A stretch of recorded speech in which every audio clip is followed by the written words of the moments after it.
Hello everyone, how many of you have step family members?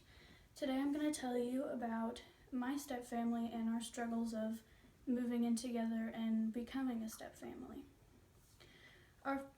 We've lived together for about 4 years now, and our biggest struggle overall was moving in together, deciding whose house to move into, and which rules we would acquire for all 6 children that were moving into one home. That was our second biggest struggle, was figuring out which rules to use, because my dad claims that he's the man of the house and he should choose the rules, but then my stepmom also had her own rules for her children for a long time. So when we all moved in together, we mixed our rules together and we all came together to make it work. Our most controversial rule was putting our phones up at night, because it was a school night, you need to go to bed, you don't need to have your phone. This brings me on to my next point of going to bed at night and sharing a room.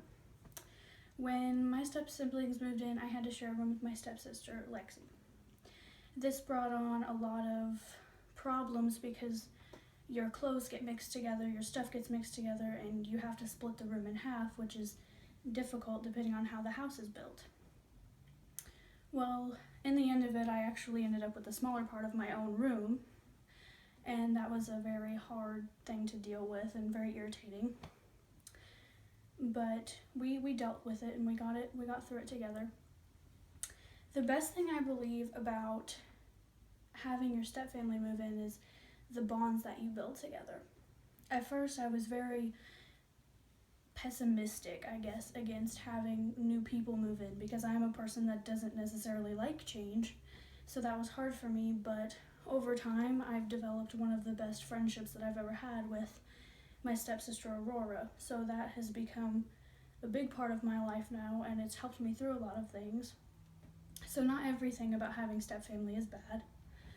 And in conclusion to all of this, living with a stepfamily can be very difficult, and it has its struggles, but it has good things too. It has bonding, friendships, and it teaches you how to deal with change and coping with change throughout your life, because changes happen and we know that. In this speech, I have told you about the struggles of my family, the sharing of my family, and the new bonds that we've built together. Thank you for your time, everyone.